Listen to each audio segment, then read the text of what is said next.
Change your story, change your life.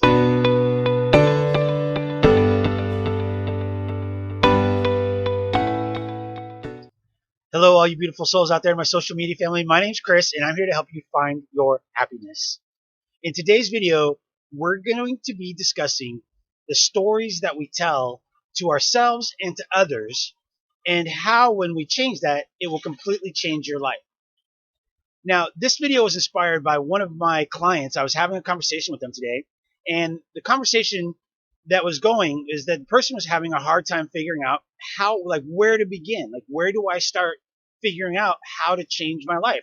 Where do I start, right? And one of the things that I told her, the first thing that we have to do is change the way that we speak about ourselves and our life. Now, one of the things for me in the past was very, I guess you could say, kept bringing me down or kept me in those cycles, is that I always told my story of what had happened to me versus telling my story of what I want to happen in the direction that I would like my life to go. So that was one of the things that my client found very helpful. She mentioned to me that one of the things that she's always doing is exactly what I just mentioned, is always talking about, well, this person hurt me, that person hurt me. And I understand that could be difficult sometimes because, the more that we've been hurt, the harder it is not to talk about those things. However, we have to understand with the law of attraction, like attracts like. So if you're keeping yourself in that vibration of what has happened, that is the more of what you're going to attract. The more of what you speak of is the more of what you're going to attract. So it's extremely important to realize that when we change the way that we talk about ourselves, like to give you an example, in the past, I used to say to myself, oh, I'm such a jerk. I can't believe that I made all these mistakes. It was just this constant loop of, putting myself down, right? So when it comes to the point of wanting to change the way that we feel inside, it's extremely important to change the way that we talk about ourselves.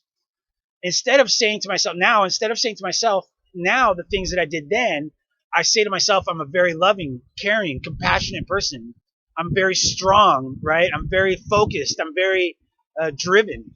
And so I start to speak about myself in the manner of which I want to become, right? Because in order to become something, we first have to be it, right? We can't become a millionaire without thinking like a millionaire.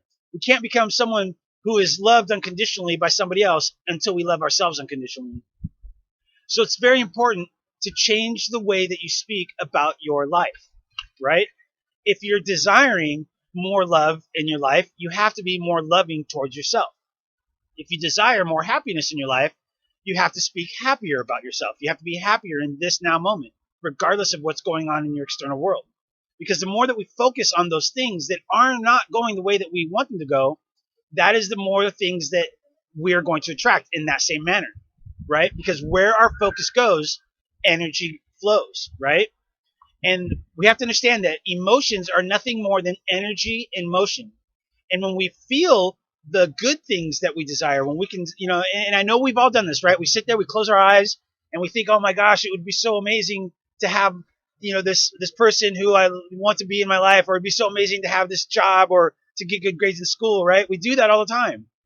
The thing that we have to do is not counteract that by, when we stop, thinking about those things, to then start talking in the opposite direction of the way that we want things to go. We have to be very careful not to be, start these good positive emotions and feelings within us, and then to thwart them by starting to say, oh, well, that's never going to happen. Oh, well, this, it's too hard. This class is, I just suck at math, or whatever it may be, right? So therefore, we have to understand, like I mentioned earlier, that like attracts like. We have to be sure that the things that we desire, we're speaking of. If you haven't seen my video about the power of words, I'll put a link right up here for you so you can go check it out. It's extremely, extremely amazing what the power that our words actually have, not only on our physical body, but our emotional states of being, as well as what's happening in our outer world, okay? And just to give you a brief description, if you haven't seen that, there's a doctor by the name of Dr. Emoto, and he did a study on the power of words. And what he did is he took water and he he labeled them with bad names like evil or I hate you and things like that. And then he froze it and looked under it under a microscope. When he did that, he saw that the crystals were very disorientated. They were very distorted, right? They were all over the place. Now, on the opposite of that, he would write words of happy, love, joy, right? And then he froze it and looked at it under a microscope. And what he saw are these amazing snowflake-like crystals that were just so beautiful.